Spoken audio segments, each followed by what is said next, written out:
Good evening and welcome to News Extra. Tonight we're paying tribute to a man who's probably done more for the Norwich and Norfolk art scene than pretty much anyone else over the last quarter of a century.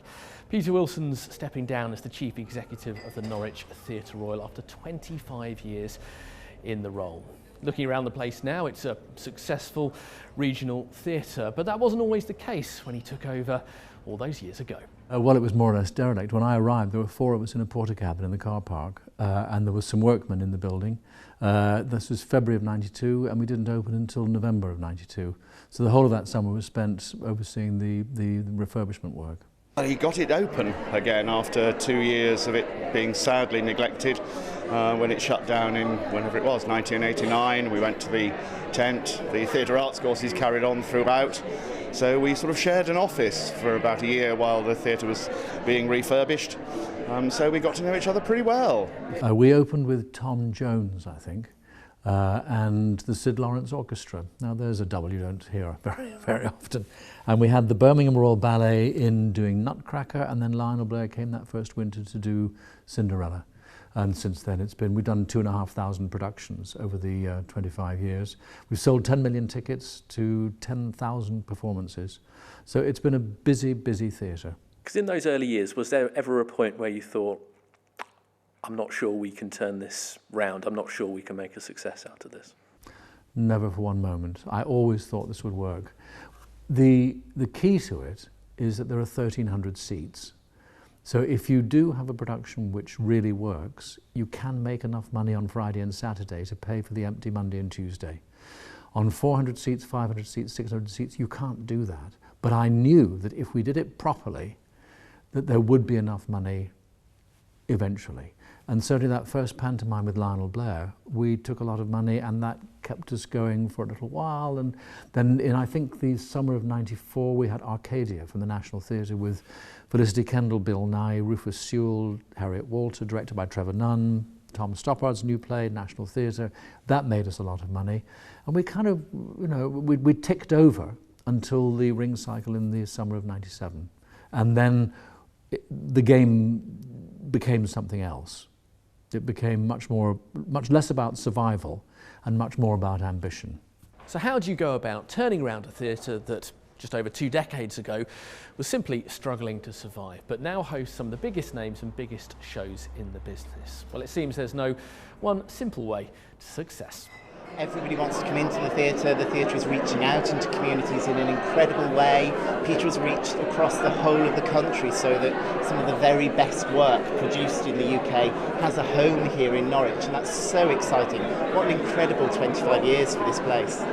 Increased so much in size more than anything else as well, but also just on the attendance and the shows that are coming in. There's the big shows are coming in now that maybe wouldn't have come here 20 years ago, but now it's on the top of the list for touring shows to come in. I think it's regarded as one of the absolute top regional touring theatres for all art forms, whether it be theatre, dance or musicals. It has such a loyal audience, which Peter Wilson's built up so brilliantly. There's always a really good welcoming for companies who come here, and the team here incredibly professional. So, companies love coming here. Actors like performing on this stage. It really is regarded as one of the best in the country. We've only ever really looked forwards. Yes, it was a long way from '92, but on the other hand, by the time we got to 2007, the question was, would the building work? We'd predicted that the income from the front of house areas would increase, that we'd be able to do more productions because we were more financially stable. We had to decide whether that would actually be the case. And by the time we got to 2008, our education department, which had started with the work with the Norwegian National Opera Ring in 1997, had grown to a size in which it needed its own building. So in 2008, with the derelict chapel and the education department bursting out of the Theatre Royal, my question to the trustees was, could we combine these two? Could we use the education department to solve the problem of the derelict building? And that's where stage 2 happened. And the work really, in terms of the period between 2008 and now, has been about stage 2.